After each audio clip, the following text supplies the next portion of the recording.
It's 4 o'clock on a Friday. Yes, it is. It's 4 o'clock on a Friday, and welcome to Taxi's Quarantini Happy Hour. Woohoo! End of the week edition. Yeah, baby. And I hope you guys can see me and hear me because I updated the broadcasting software last night. Please let me know that you can hear me and see me.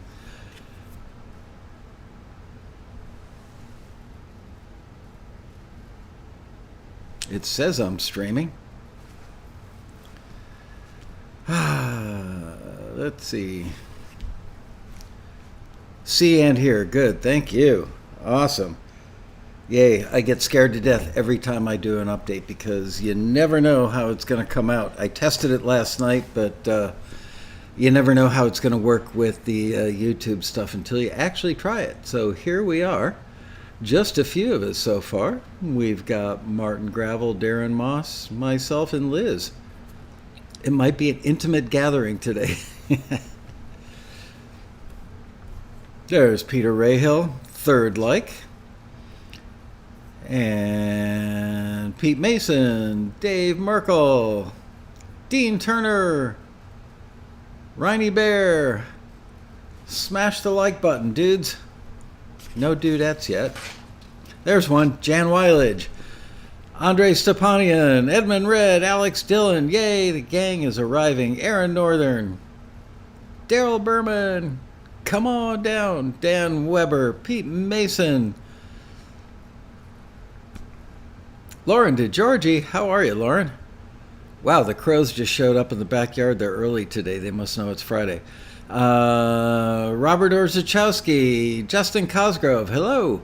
Lucian Lewis, Ann House, Bob Gunnerfeld, Karen Brasher, Scott Hansen, hey Scott, Anthony, Wind Chimes, Paul Rickert. All right, the troops have amassed. Oh my goodness, one of the crows in the backyard has like a growth coming out of the top of its beak. Keith LeBrant, how are you, buddy? Nancy Kalel. Oh, look, counting crows. Well, so far there are only two. It's funny how they walk like in a line. Like they do like a grid search for insects. Hello, John Hope. And Jonathan Ditto. And there goes my wife.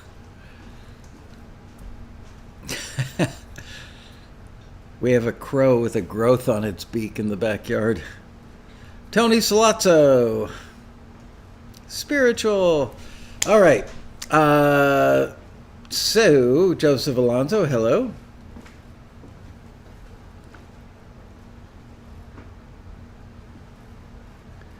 Nancy loves everything about Taxi. Got my Robin Frederick book. Yay. Oh, look, a wife, which is a good thing. You know, I was checking out the comments looking for any ideas or topics for today's show before I got started.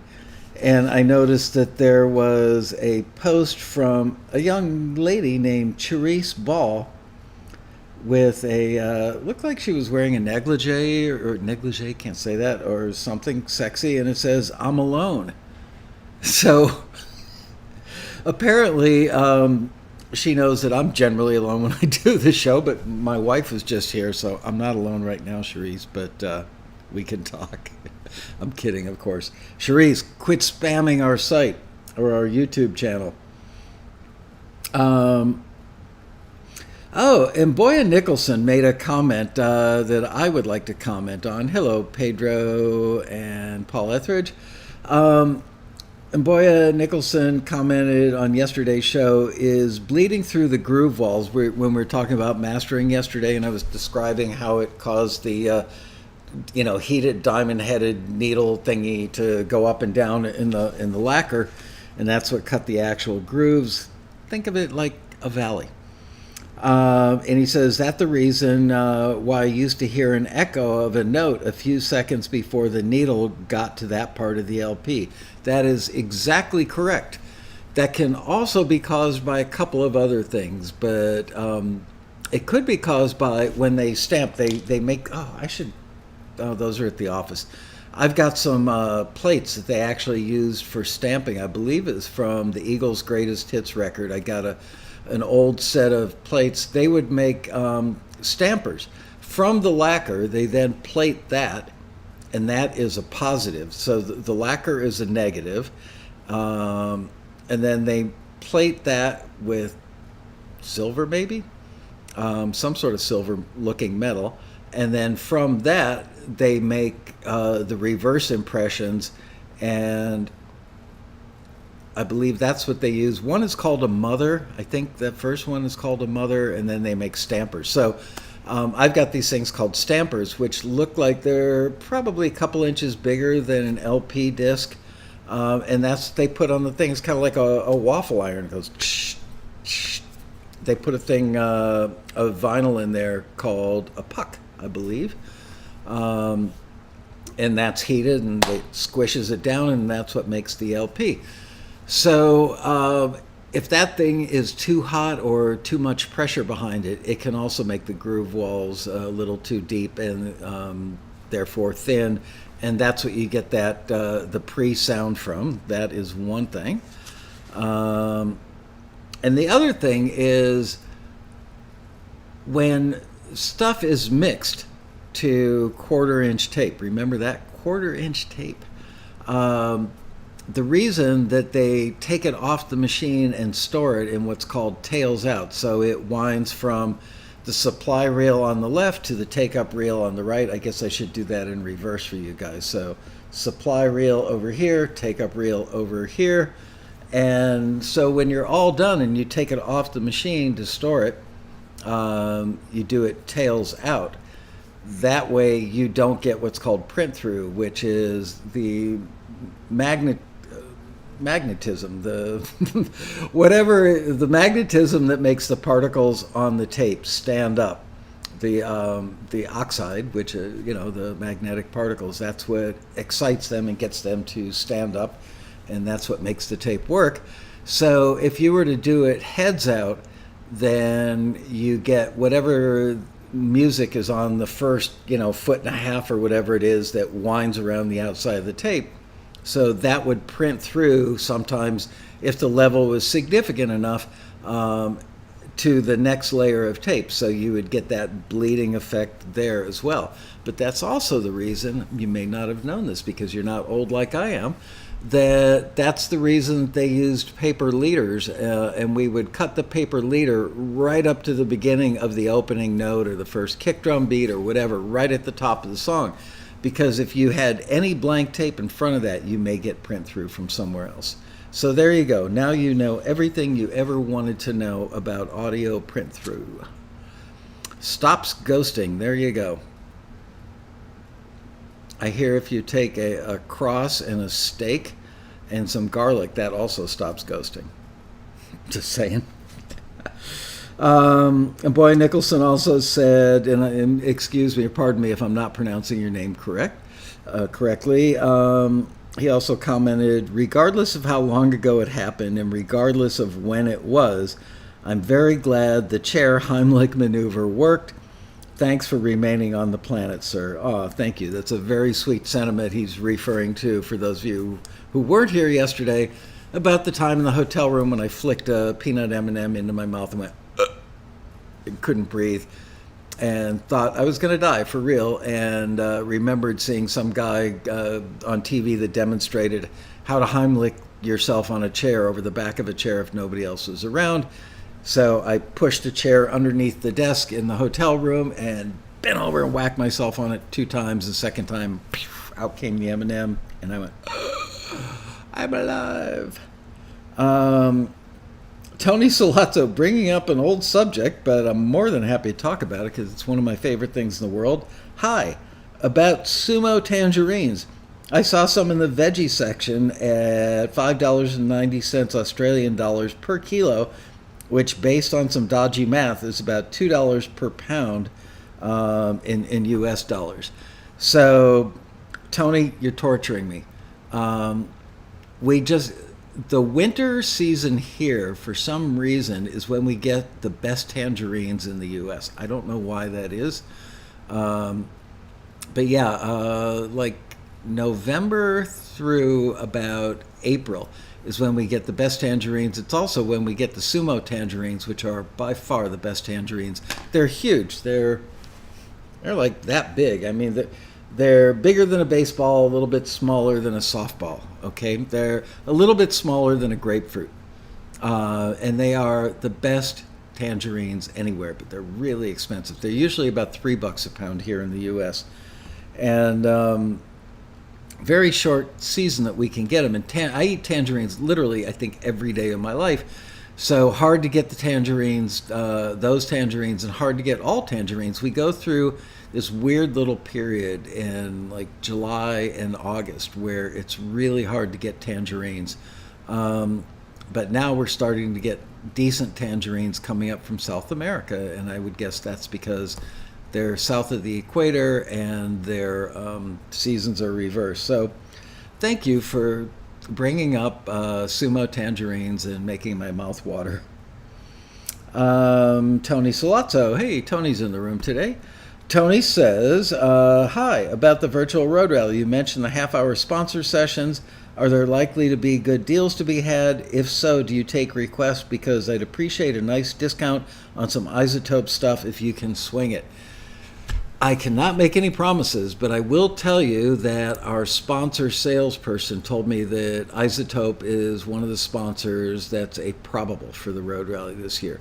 They've never been a sponsor before, and man, oh man, you know, any sponsor that comes to the Road Rally, the physical Road Rally, is like, holy crap, who knew? Well, you know, last year when we invited you just to drop in and check it out so that you would be impressed and you didn't, okay. But now you're here, and now you know, and aren't you sad that you weren't here for the last 10 years? So Isotope has never been to the rally before, but apparently they're interested in sponsoring the virtual rally, which I think would be really, really good for them. And I know you guys, many of you are big fans of their products, and I will promise you that if they come on board as a sponsor, I will do my best to get them to offer a road rally discount for you guys. So there you go. Glenn Letts wants to know, Michael, how come you didn't use the road machine for the theme music at the top of the hour? Because I still haven't figured out the situation that causes this weird, like, comb filter phasey effect that's happening. It's something to do with latency, with the sound coming out of the road, going into my Mac laptop using the USB. I think it's like a two-way thing that it also has a feed that goes from the computer audio out back into the road, and I don't really understand why. And I know I've read something about it, but now I can't find that article again. So anyway, and plus, I mean, how can you not love that band, right? You know, I mean, this is audio quality unlike any other. Listen to that bottom end. Oh, check this out.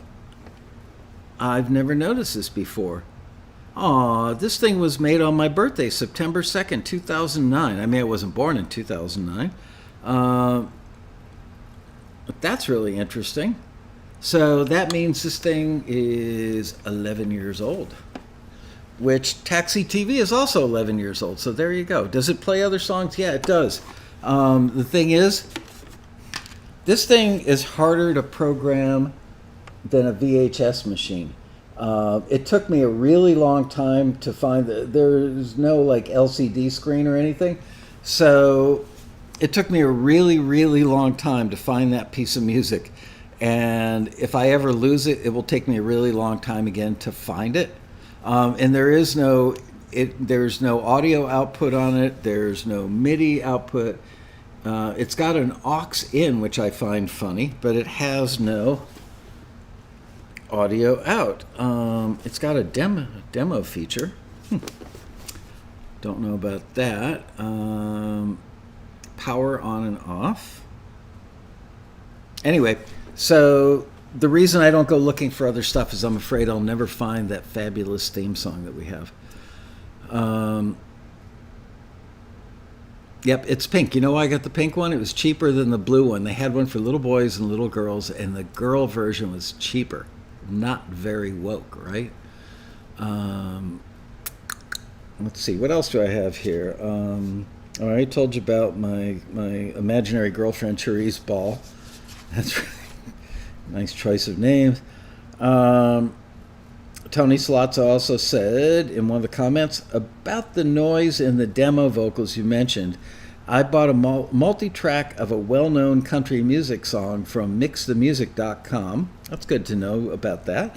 And was surprised there was a single track that was just a clicky noise the whole length of the song. I muted the track and thought it sounded better, but clearly the producers didn't. By the way, I highly recommend mixthemusic.com as an educational tool for taking apart real songs to see how they are put together. I am a huge fan of that idea now that I've played around with a couple of the demo songs that are on my Logic Pro thing that I got with my laptop the other day. Man, oh man, just to be able to visually see how the tracks are laid out, to listen to the individual tracks, it's such a great lesson on modern production. So there you go. Hello, Amanda West. How are you? Is the noise intended as a watermark? The clicking noise? Gosh, I would hope not. Man, if they can't come up with a watermark that's above our hearing frequency range, bad move on their part.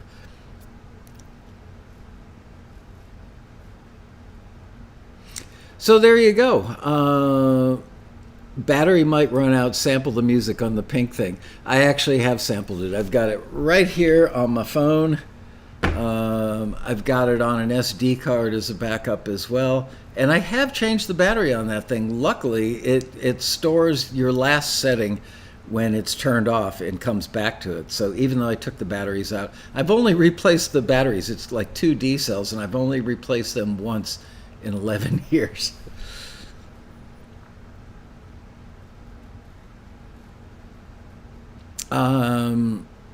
Alex Dillon says, Michael, the listing for klezmer music, if we make a version of Dayenu, do you think it might be okay, sort of, because it's sort of religious?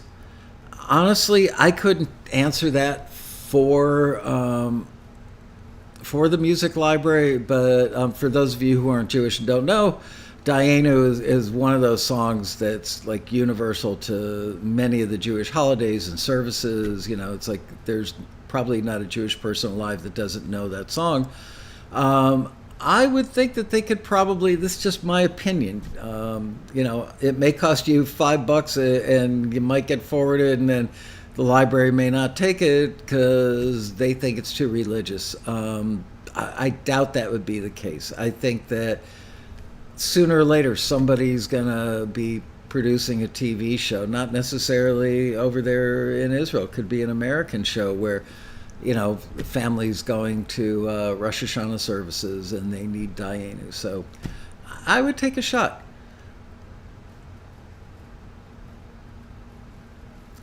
Taxi should sell this library. I don't know which library.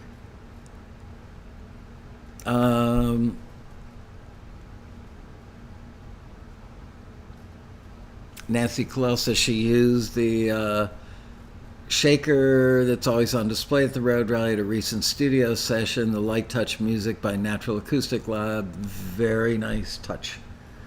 Yeah, those shakers, Natural Acoustic Lab, Google them and check out their products. Actually owned by a gentleman named Al DeSico, I think, a longtime Taxi member that's also well known for being a great accordionist. And he started getting these shakers made out of really exotic woods. Check this out. You guys got to see this.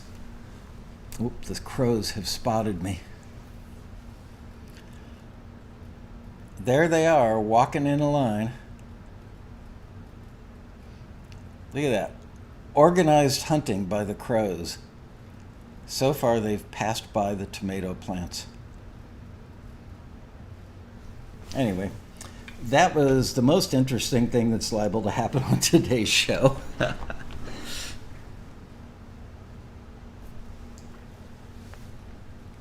Let me get that straightened out and that straightened out.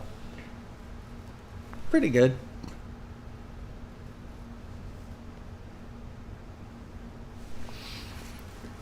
Ooh, now there's 6 of them out there. Aren't the crows fascinating? Let's see. Scott Hansen says, I have a studio above my restaurant. I work on my music in my spare time. If I can have success doing this part-time, it shows me that anyone who really wants to do this can. Taxi has a plan. No, you have the plan. We just have the tools. We are your toolbox, which is an overused phrase, I believe, these days in marketing and such. Keith LeBrant almost came home with a PRS guitar from the last road rally.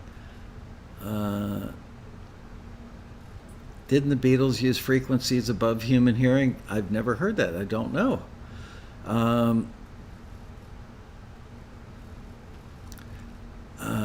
Let's see. Robert Orzechowski says, I was thinking about calling my home studio a name, thinking about the woodshed, but it may already be taken. There's a popular little, very, very down-home performance venue in North Hollywood here in LA called Kulak's Woodshed. And I believe there is a studio in Nashville, a fairly popular studio called the Woodshed. I can answer the question. Scott Hansen's restaurant is in Cleveland, Ohio. Wow, I was way behind you guys. Hello, Robert Martin. Oh, Scott already answered it.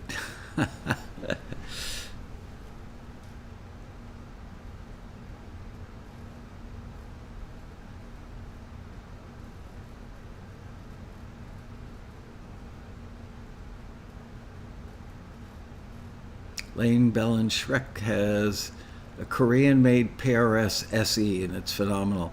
I've got a Mexican-made Strat that is awesome. Gotta love it. Several of my friends have played it and commented that they can't tell the difference. I don't know that I would know the difference, honestly. Scott Hansen's percussionist lives in Shaker Heights, Ohio. Nice.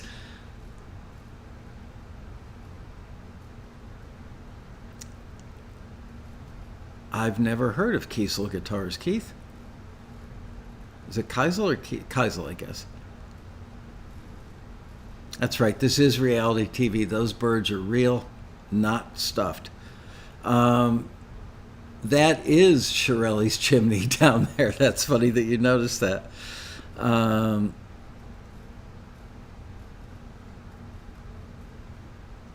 The crows are there because something decomposed in my backyard. What do I have buried there?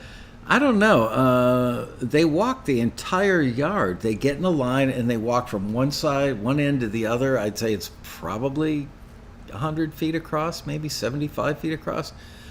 Whoa, they're all fighting out there now. They go from one end to the other, and then they start and go back the other way again. And then they go sit in the tree and just, ah, ah. Yeah, they are big. Yeah, maybe, you know what? I have noticed when the gophers dig a mound and we have that little pile, it's almost like pebbly looking dirt that they shove up out of the ground, because gophers hate light. That much I've learned. And they shove dirt up out of the hole to cover it up because they don't want any light coming down into their little tunnels. And when they do that, flies constantly buzz around those little piles. And it's because there is gopher poop inside of the dirt. So that much I know. It's funny, everybody's talking about how big my crows are. I had a phony owl sitting in the backyard. It didn't do anything. I know that some of my neighbors have these things that, like little fake animal heads with red LEDs for eyes that they use in the backyard, and they have motion detectors built in them, and it keeps the coyotes out of the backyard, apparently.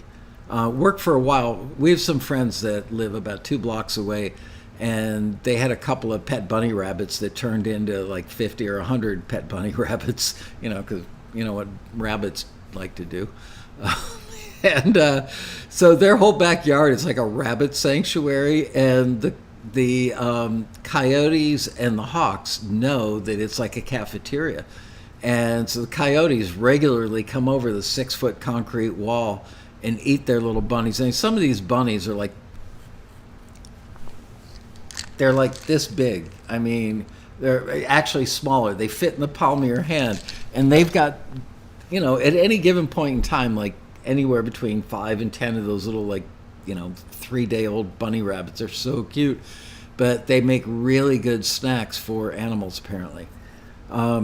So our friends put in some of those coyote chasing fake red-eyed LED-driven animal things, and they only worked for a couple of weeks till the coyotes figured out that they were fake.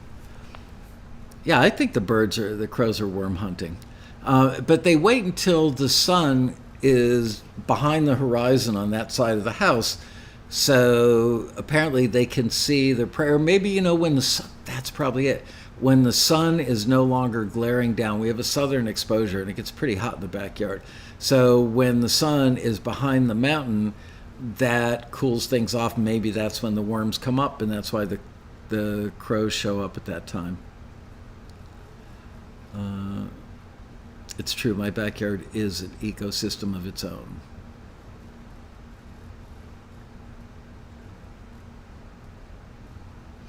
Is the Beatles producer Sgt. Pepper still alive? He'd be interesting.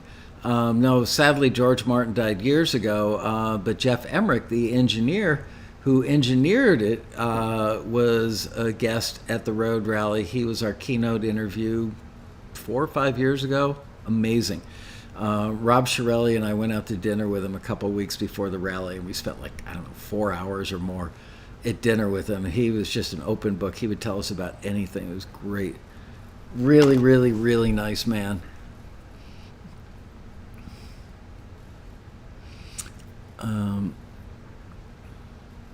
Place a boombox in the backyard, play Scott Hansen songs, get rid of the crows. I don't want to kill them, Scott. What about 528 hertz? Do people submit at that level? I don't know what you're referring to, but I'm curious now.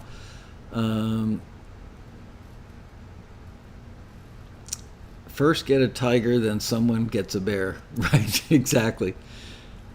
And then, what was the guy's name from Tiger King or whatever that was called? Joe Exotica will show up in my backyard.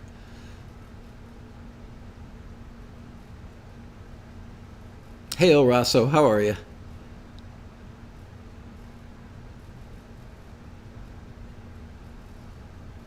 Interview that engineer before it's too late. I did interview the engineer.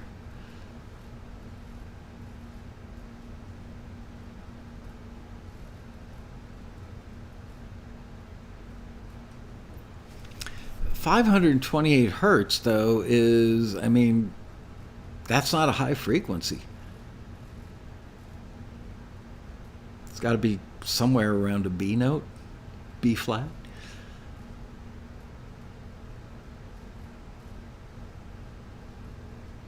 Kiesel, okay. They're in Escondido. Escondido is about a 2.5-hour ride. I believe it's down by San Diego. About, 2.5 hours from the Westin.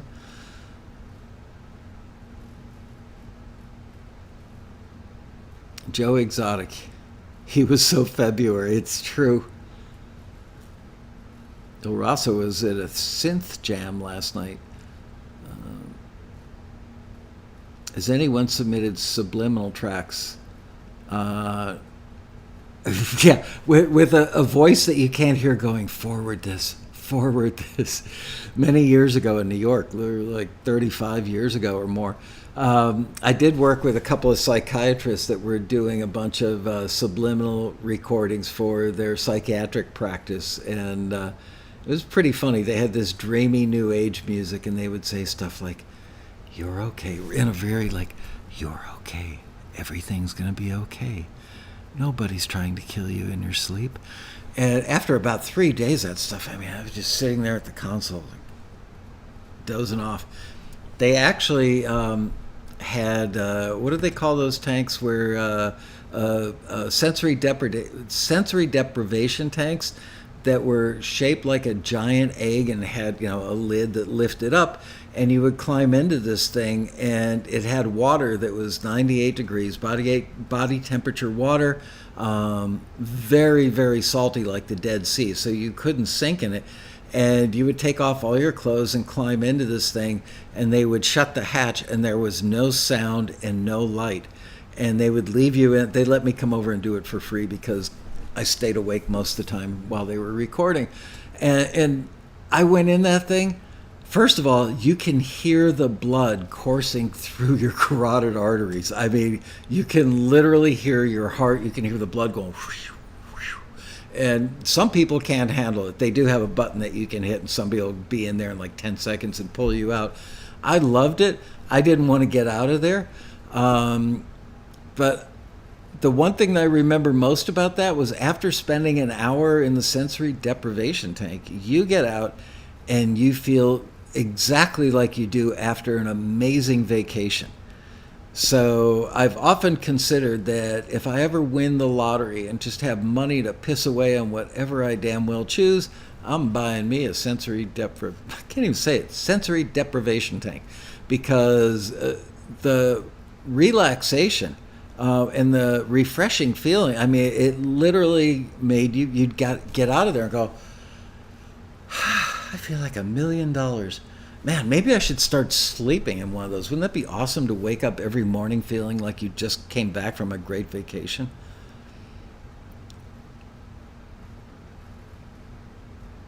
If you smell bacon cooking, wake up. Have any of you guys ever been to Israel and floated in the Dead Sea?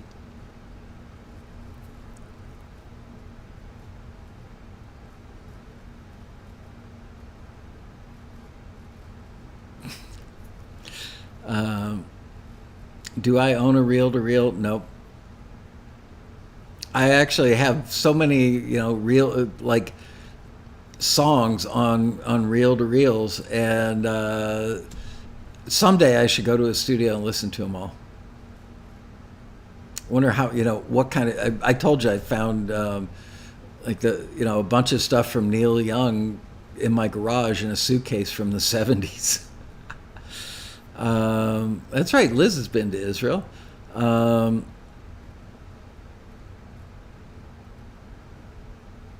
Karen Brasher's been there. Okay, so I've been to Jordan as well. Did you go to Petra? That was amazing. Yeah, when you float in the Dead Sea, it feels unnatural because you can't sink. You can literally like sit there and read a magazine, which everybody gets a picture of themselves reading a magazine or a newspaper. You can't sink. But the water is so salty, like, let's just say every little opening in your body gets hit with this extremely salty water. It's really good for your skin, but boy, oh boy, and Karen and Liz, you know what I'm talking about, just any opening in your body. Any opening, or God forbid, if you ever like were to shave your legs, or not that I shave my legs, but you know what I'm saying, for the ladies, maybe for some of the guys, those who race bicycles, you do not want to shave and then get in the water of the Dead Sea. You would probably be better off putting a blowtorch, up to your skin. It hurts a lot.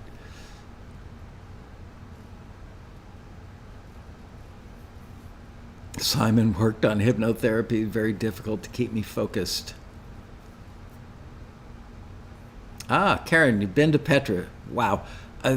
Deb and I spent probably 10 to 12 hours at Petra. We went, what's that thing? You have to walk like miles and miles and miles. It's like 100 degrees walking through, that desert-like valley to get to the thing. I want to say, not the library. Anyway, it's Petra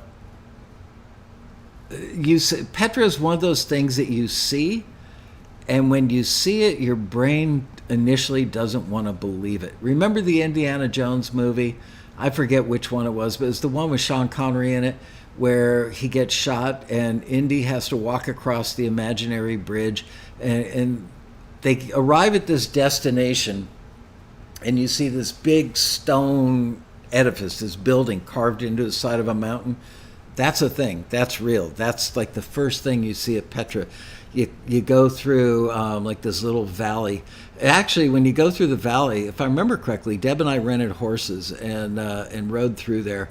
And when you, at some point about halfway through, there's like a little relief carving on the side of the wall of Lawrence of Arabia, like the real Lawrence of Arabia, not the one in the movie.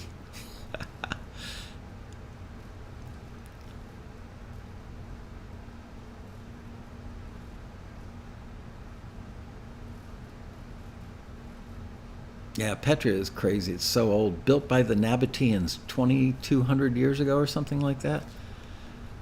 That's why I love going to Israel. I mean, you walk around and see stuff that's thousands of years old. I mean, there are places where you see ruins. You can actually see like tables and and people's bathrooms, stuff from thousands of years.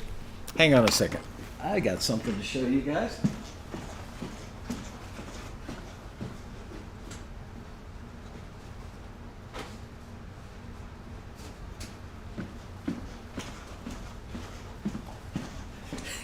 You know I didn't have anything prepared for the show when I start doing show and tell.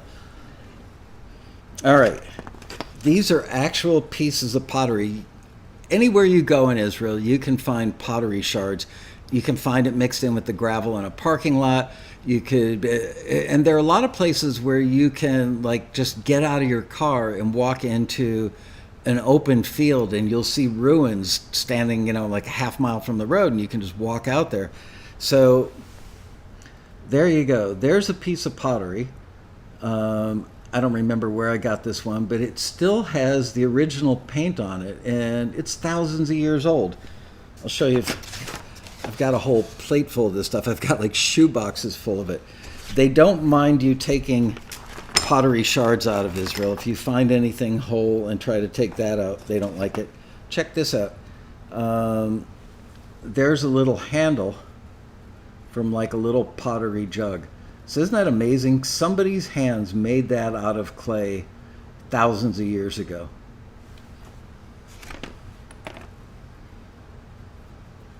There's another little piece clearly formed by human hands, right? I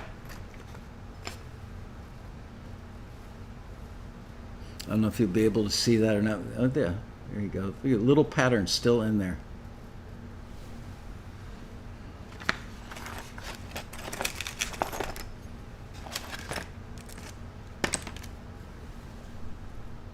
Thousands of years old. Wow. All right, well, there's today's show and tell. We were standing in a parking lot of like, I don't know, a McDonald's or something in Israel once. And I looked down and I saw something that looked like pottery, and I started digging it up, and it was actually a full little piece of pottery that was broken into like 4 pieces, but it was like a little cup about the size of this mug and still had the original paint on it. So I dug it up and brought it back and glued it all back together.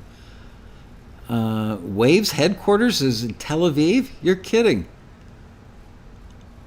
I go to Tel Aviv somewhat frequently.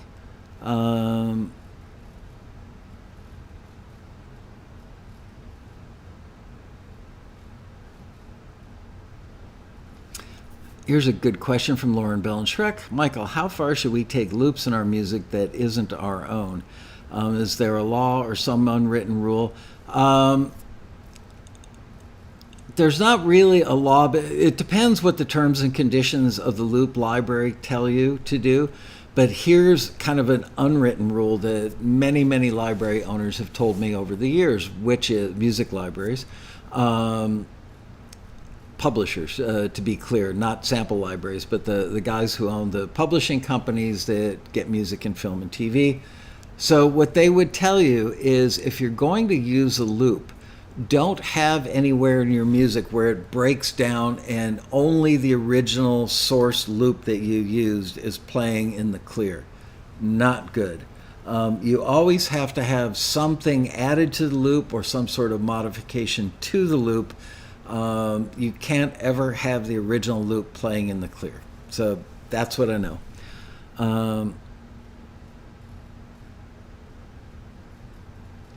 Michael, you said you had a screener who was in or could teach you guys how to break into songwriting camps. Can you interview him or her on Quarantini or on Monday's show? I'm saving him for the road rally.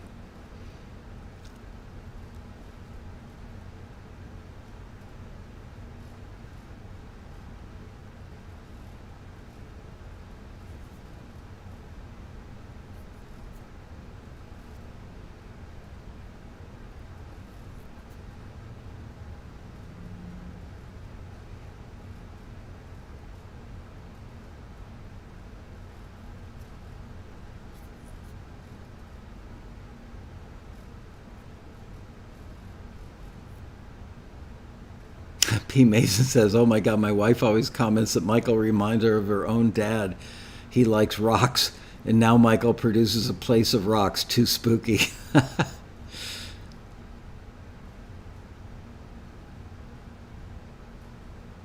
Right, Martin's right. I agree with him. It's everything I've heard that loops have to be worked, modified in some way.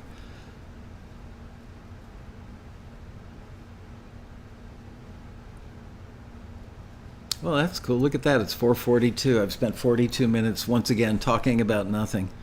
But it's Friday, right? It's just a hangout. Anybody have any big plans for the weekend? Are most of you guys still kind of homebound because of the pandemic?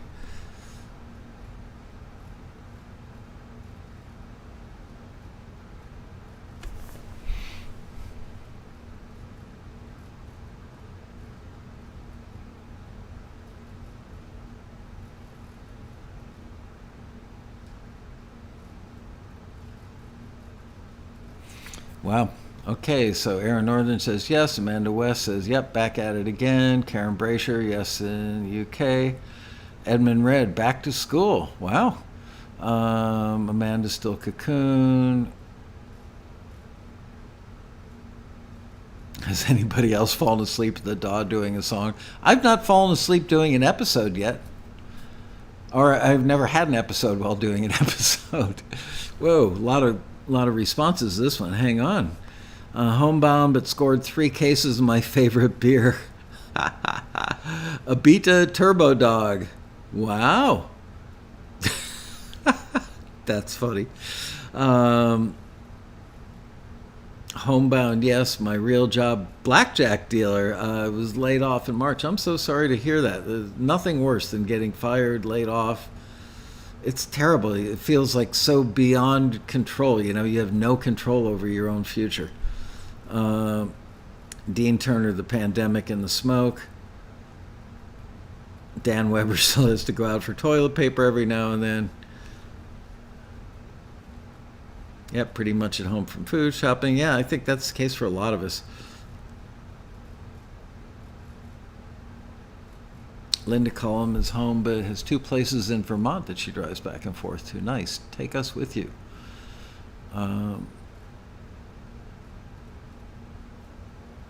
Wow, Robert Carr's doing a virtual concert tomorrow at 2 p.m. PST. Ronald Schultz still cooped up at home. Darren Moss says we're still locked down here in Melbourne. You can go out for 1 hour with a mask. Curfew 8 p.m. to 5 a.m.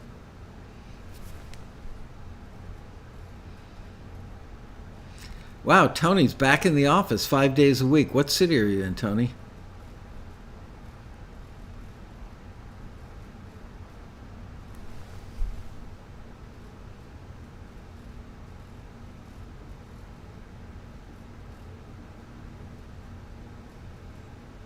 Yeah, Rosslow's point is well made. Also, keep in mind when using a loop that you have no copyright over the original loop.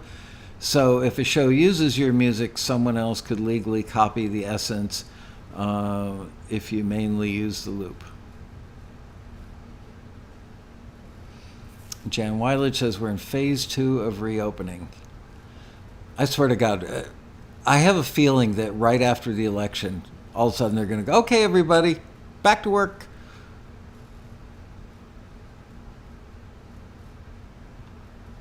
Paul Rickard not working right now, so at home.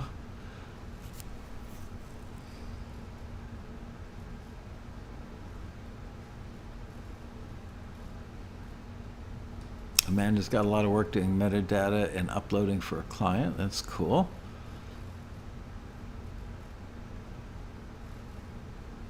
Pete Mason is homeschooling the kids.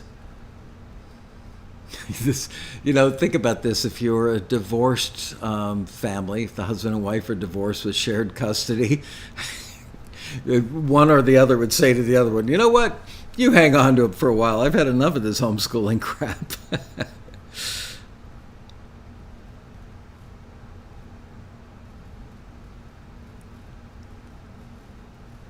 Just tying flies for the season. Busiest time of year for you, September, October, November. Yay.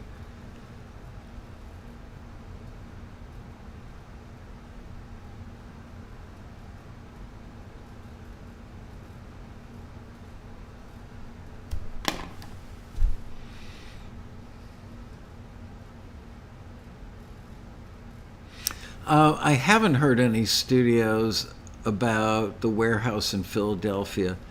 I would be willing to bet, though, many years ago, there was a band that I managed for 6 months or a year called Martin's Dam, and they were originally called Bricklin. They were signed when they were called Bricklin, they were signed, I forget which label. Anyway, I would be willing to bet that they probably recorded at the warehouse in Philly because they were a Philly band.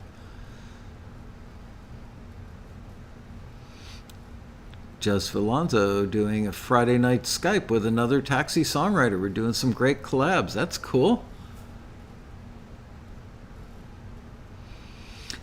Writer's block, the topic of all topics. Boy, oh boy, I'll tell you what. Read Stephen Pressfield's books, starting out with The War of Art. If there's anything that could help you shake writer's block, that would be it.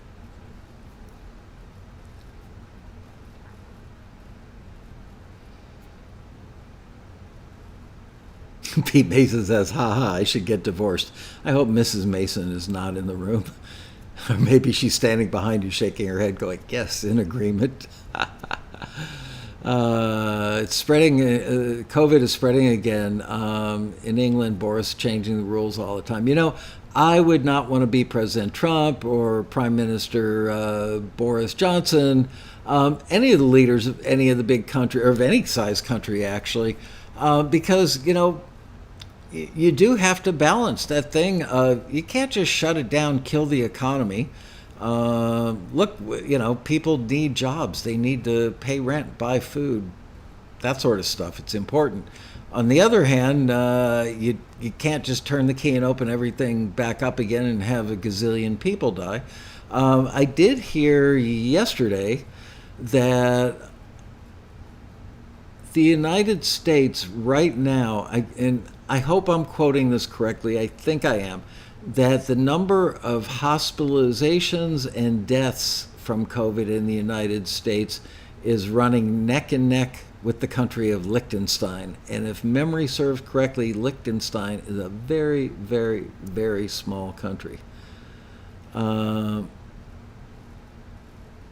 Wow. Keith says Keith LeBrant played some gigs with Scott Bricklin on the bill. I was very close to the Bricklin brothers for a number of years. I still keep in touch with Brian Bricklin every now and then. But I actually flew to, I think they lived in Conshohocken, Pennsylvania. Their uncle was the Bricklin of Bricklin car fame. And their parents were both psychologists, I believe, with practices. They were practically never home. And I believe that their parents went on a vacation. And I actually flew out there and spent the better part of a long weekend recording them in their parents' house. They had, I think I've mentioned this on the show before, just a perfect recording room. Their living room had like a glass wall on one side, a river rock fireplace, wood floor, high beam ceiling. So it was like this nice, live enough, balanced sound. And I remember we ran a snake from the living room through the kitchen into the garage. And I sat in the garage with a Mackie 8-bus mixer and 3 ADAT machines and recorded them. It was one of the best recordings I've ever done in my life.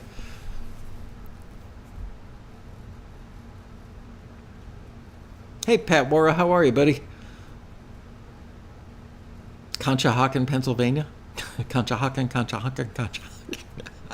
I'll give you a lockjaw.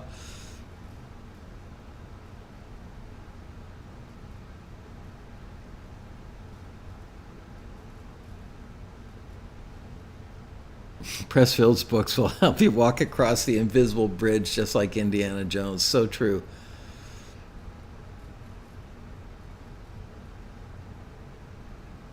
You're right. Bricklin was signed to A&M. That's funny. I was just stalking Brian Bricklin online like 2 weekends ago. Something made me think of him, and I thought, I haven't talked to him in a couple of years. Wonder what he's up to. So I Googled him and caught up on his life. Saved me from having to call and actually talk to a human being. Oh, man.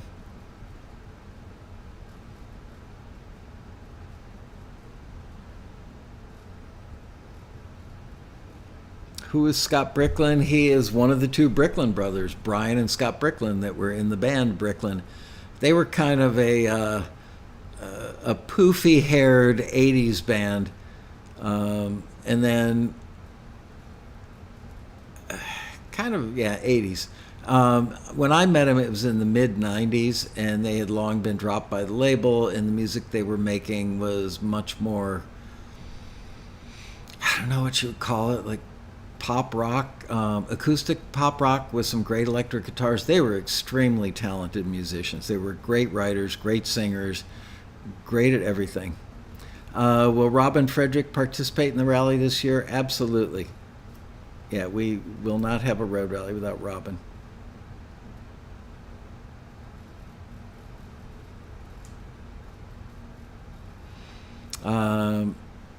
Yeah, both Scott and Brian could, I believe they could both play bass and guitar and keyboards and sing. Scott was definitely the better singer, or the singer that sang most of the songs. He had a great voice. I believe, I could be wrong about this, but I believe that Scott fell in love, moved to Paris, and has a couple of kids, and I think he might still be living in Paris.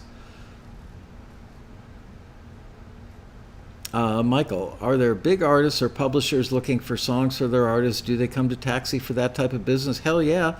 Read the listings quite frequently.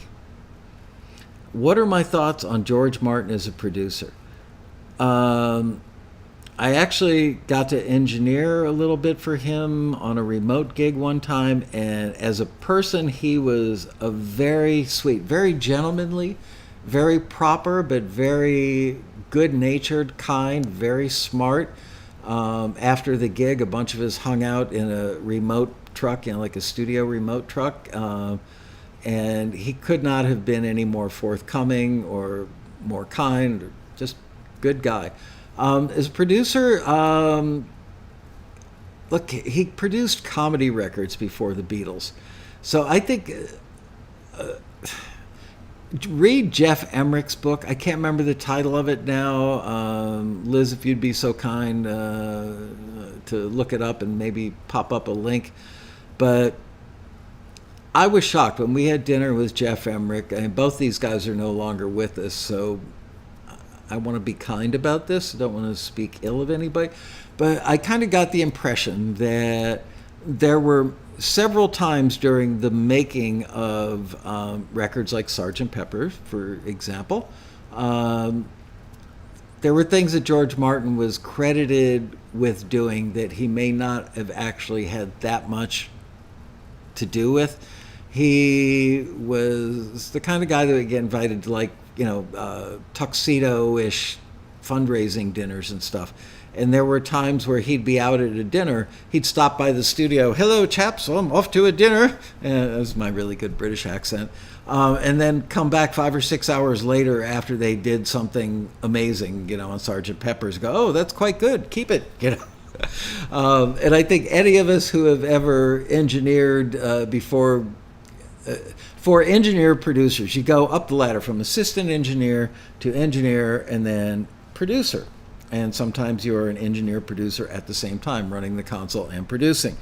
I remember going through my engineer phase several, if not many times, where I worked with some pretty famous producers that were barely in the room for the making of the records.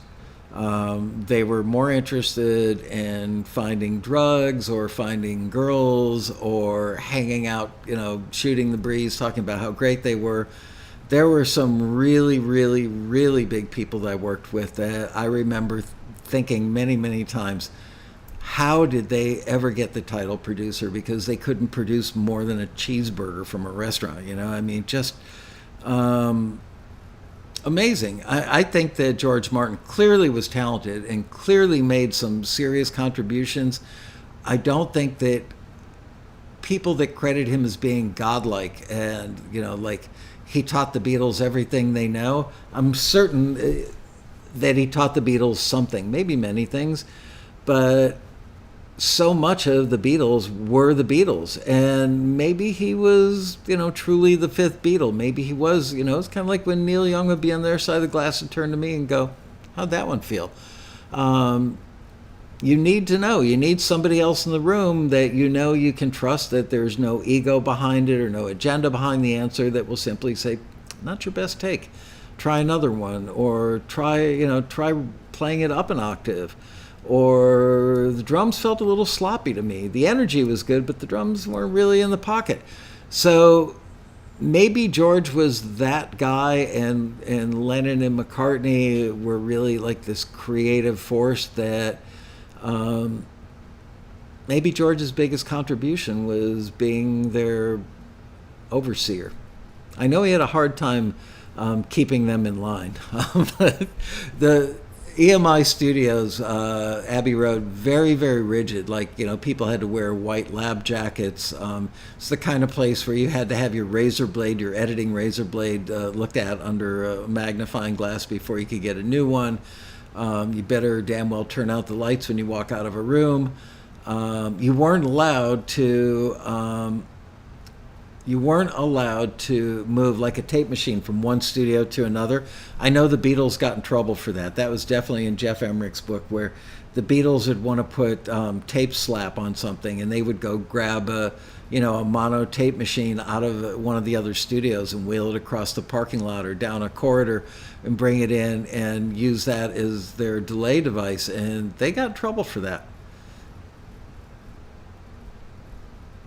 What's the biggest cut a Taxi member ever got with an artist?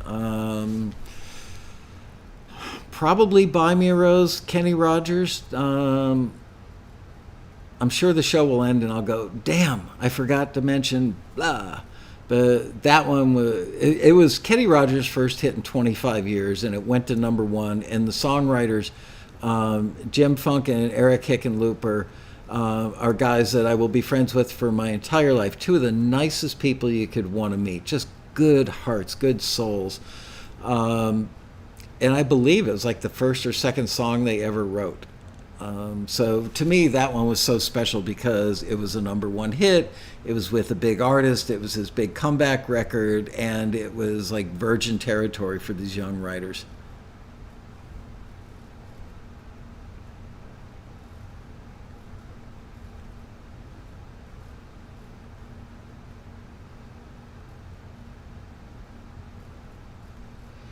Yeah, Darren Moss brings up a good point. It depends on how you define a producer. Like I've mentioned several times on the show, I've talked about this somewhat endlessly, both on the show and privately with, with Shirelli, #1, with Ken Calais, number 2. I'm trying to think who else. But yeah, like Tom Dowd was a producer, had a lot of influence on my career. I worked with him a lot. And Tommy was the kind of producer that would basically get out of the way, but was very, very important to helping the band define their own sound and their own direction. But Tommy could help them bring everything into focus. He could help them pick the right song. He was really good with like structure of songs, editing them, in his head as they're running it down. He'd be like, no, that's not, I wouldn't have that little interlude between the end of the chorus before you come back into the next verse. It's just like wasted time. So he would throw comments like that out, but he didn't have a signature sound. Like some producers, like Jeff Lynne, for instance, everything Jeff Lynne works on sounds like Jeff Lynne worked on it.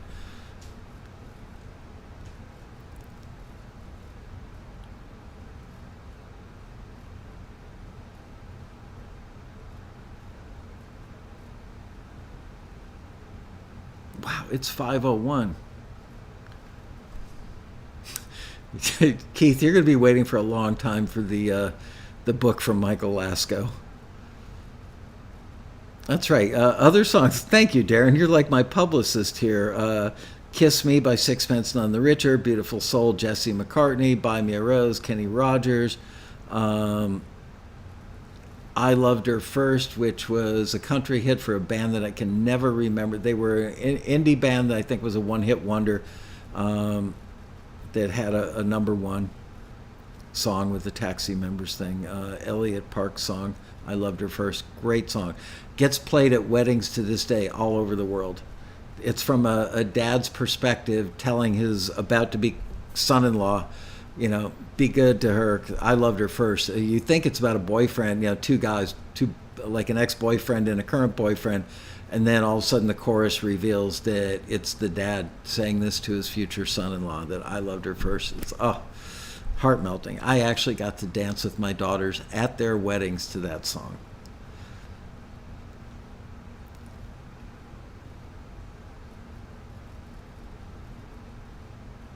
Anyway, all right, you guys, let's bug out and go enjoy the weekend. My big plans for the weekend are going to the office tomorrow just to get out of the house, a little different scenery, and I'm going to go sit alone in the taxi office and work to finalize the schedule for the road rally, and then start reaching out to all the people that I want to put on the panels. And then I've got to write up a tech draft to get to the tech people so they know, how many guests on each panel and how I want the frames laid out on the screen. And if there's any extraneous audio, by the way, I think we are going to be able to pull off, if I haven't mentioned this before, doing listening panels where we'll be playing music on at least 2 panels, maybe 3 throughout the weekend. And we'll have industry people commenting on your music. So there you go. Have a great weekend. Also, want to let you know that next week we are doing Taxi TV on Monday. You guys will like this. Monday's Taxi TV, we're doing one of the shows where you are in the A&R hot seat. We're going to play forwards and returns and see if you guys agree with the screeners or not. And I forget the listing number. I don't have the printout next to me anywhere, but it's for a listing that was for instrumental music, percussion instrumentals, and I think it deadlined August 23rd. So that's what we're doing on Monday. Have a great weekend, and I'm probably going to take like Tuesday and Friday off from quarantining next week. I'm not sure. I'll let you know which days, but I need some days. I got to get some work done on the road rally, and even though the show only takes an hour, I usually spend an extra half hour just, getting the lighting set and the hair and the makeup and the wardrobe. It takes time. I do a little research, think about what I can talk about. So there you go. Listing S200823PC. And that's what I love about doing Taxi TV, because we're rarely PC. So that said, have a great weekend. Thanks for hanging out. Doing an episode about absolutely nothing, yet everything at the same time. See you guys Monday right back here for a regular episode of Taxi TV. If you haven't hit the like button yet, please do. See you guys.